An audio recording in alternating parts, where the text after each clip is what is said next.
bore you with a bunch of legal stuff today. What I have decided to do is I am just going to talk about immigration court. So as we've posted everywhere, and as I have told you guys before, on July 6th of 2021, after almost a year and a half of being closed, a year and 4 months of being closed, immigration court has reopened. Of course, because of the pandemic, it hasn't reopened exactly the way that it was pre-pandemic. There are certain changes. There are things that are different and things that will be changing as we go forward. So pre-pandemic, if you take a typical, let's say like an asylum case, the person would have their first hearing in immigration court. It is called a master hearing. Usually those would be scheduled between 8:30 and 9 o'clock, and the way that it would operate, 20-30 attorneys would show up with their clients. There would be a bunch of people in immigration court. Attorneys would kind of form this line and check in with the clerk. The clerk would assemble the actual physical folders in a manner of signing in, and then the judge would come on a bench and call each person with their attorney. Preferences was always given to pro bono attorneys, into Brooklyn Defenders or your Catholic Charities or your Safe Horizons, people, the places that represent people for free. And then at the end of the day, around 1 o'clock, sometimes after the lunch break, the judge would take all of the unrepresented individuals, which meant that some people who didn't have attorneys with them could be stuck there for pretty much the entire day. There would be babies and people accompanied with other people, and a lot of confusion and stuff like that. Let's just say nobody liked masters, right? But it's just been this way for generations. Certainly, definitely was like that when I started and way before my time. So the pandemic gave a chance to kind of rethink this whole situation. Now, during the pandemic, we started getting, of course, the entire court was closed in terms of there were no actual hearings going on. And because of the policies under the Trump administration, there was very little things that we could do because judges were not able to admit closed cases, and there was no joint motions to reopen, and there was no prosecutorial discretion. So there was almost no movement in the immigration court. Now, after a while, we started getting what's called scheduling orders. They were taking the place of a master hearing. We would get a letter from the judge with instructions of what needs to be submitted and by what date. And if we submitted everything electronically and sent it to the judge, that would count as a master hearing, the first conference hearing in court, and the judge would just schedule a final individual hearing. We are getting those. All attorneys are able to submit their forms, representation forms, electronically, and the judges do actually get them, as we saw recently in a case. And we're able to do a lot of communication with the Department of Homeland Security and the immigration court without actually having to go there. So once the non-detained hearings in New York have resumed, the things have started flowing.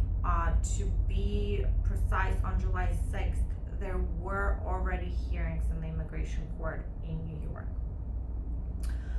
Now, a lot of things have changed also in terms of, for example, immigration court now has a system called WebEx.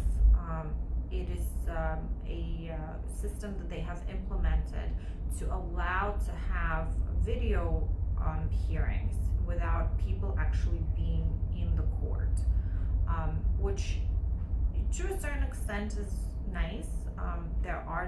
We could definitely take advantage of that for certain types of hearing.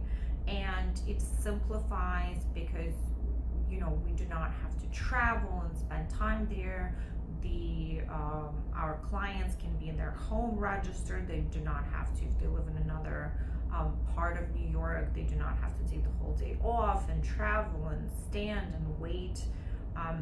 It certainly simplifies some things.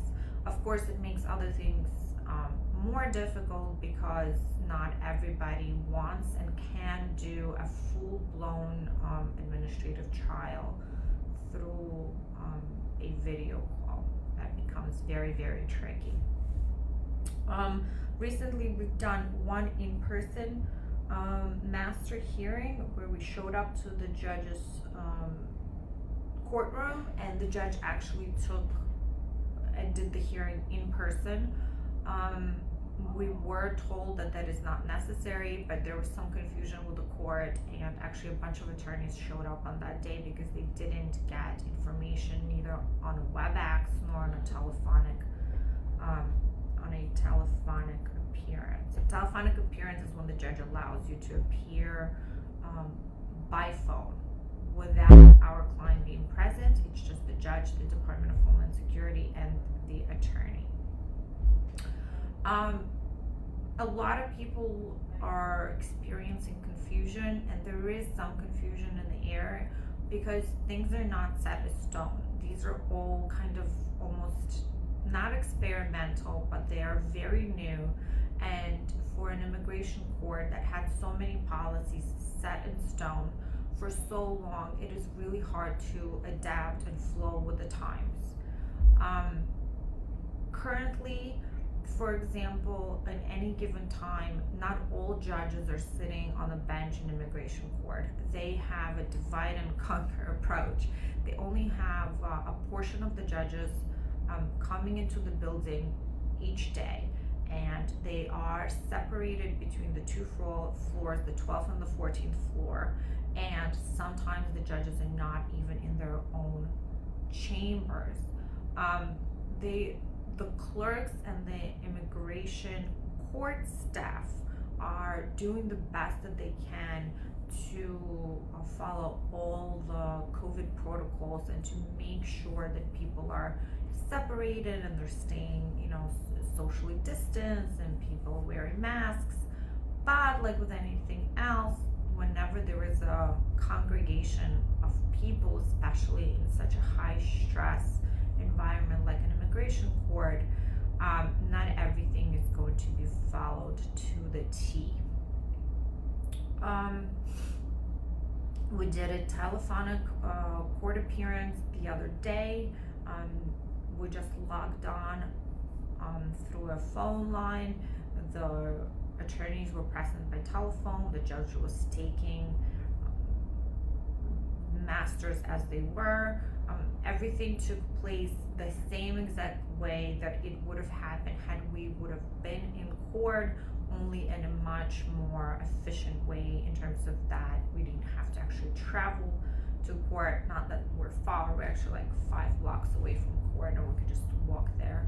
It's one of the greatest things about our location is our proximity to the court and the ability to file things and travel and go there even sometimes a few times a day. So does that mean I have to warn you that judges' calendars, because you have to understand.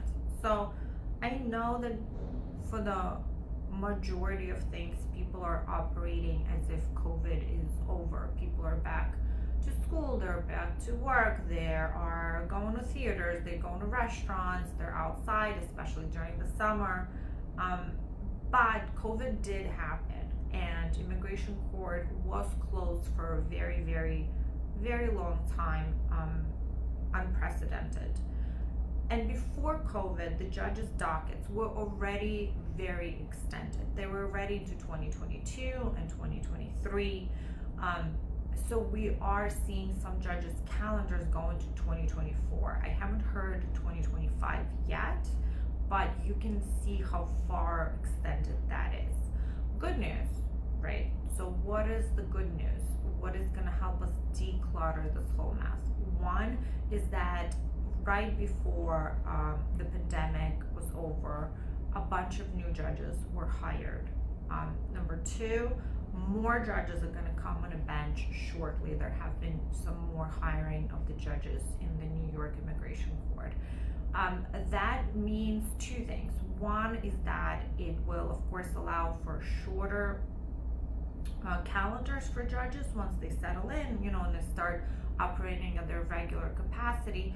But two, that means that if you have a judge right now, that doesn't mean that that's going to be the judge who's going to carry your case throughout your case. We already had many changes where before the pandemic it was one judge, during the pandemic there was no judge assigned, and now we're getting individual hearing notices with a completely different judge, even in cases where multiple appearances have already taken place on a case. What is my bottom line? Bottom line is everybody has to be patient, the judges and the clerks and us and you. It is a work in progress. We have to, quote unquote, count our blessings that the court is open and things have started moving. And a little bit of flexibility, of course, is needed in terms of dates and how appearances are done, and the fact that sometimes we won't know until the very last minute how an appearance is going to be done, because the court may not know and may have like a changing procedure for specific types of cases. Also, COVID is still here, and we regularly get messages that in one part of the country or another, an immigration court closed down because a COVID case was discovered, or as they put it on the website, sometimes out of abundance of caution. We haven't had that happen since July 6th in New York yet. It's only been a month also. So if you have a court date and we call you and tell you your court is not going forward because the court is closed, I promise you that it's not because we don't want to go. We are very pro moving the cases forward. We're very pro starting and completing the case in as little time as possible. We are very pro having you satisfied and have you have all your documents and having your case completed and sending you the conclusion of representation letter, and continuing our relationship in a different capacity. So if there is a delay, most of the time it is things out of our hands, or if we think that it would be in your best interest because you need more documents or you need more prep time, or something of that nature. Another good thing is there are a lot of cases that were stuck in the immigration court, primarily adjustment of status applications where a person is married to a U.S. citizen, and under the Trump administration we were not able to close down their immigration proceedings and have them just go to an interview before USCIS. But now we do again have that ability, and we are making those requests to have these cases terminated and sent down to USCIS for processing, which probably will most likely, based on current processing times, will speed up the process and make everybody's lives faster and more comfortable. We post regularly if a court is closed, if something changes, if new law comes up. You can follow us here on Facebook. You can also watch all of the videos on YouTube. We also send out mass emails, so make sure your email with our office is up to date. Whenever something new comes up, you can always expect an email from us. And last but not least, always visit our website. We try to post things at the top of the website in a carousel to inform you of something that's the most recent thing that has been happening. Overall, things have been going very well. We're seeing a large amount of interviews, both for green cards, adjustments of status based on marriage and other familial relationships. We see a lot of citizenship applications go through. Some of the removal of conditions of residence cases are being approved even without interviews. So USCIS has been shortening their processing times for interviews, but they have been extending their processing times for some other things. So definitely reach out if you have any questions about your case. Email us, text us, or give us a call. And I will see everybody next Thursday. I hope everybody has a great day and a great end of the week. Thank you for watching, and make sure to see me next Thursday at 10 a.m. Bye.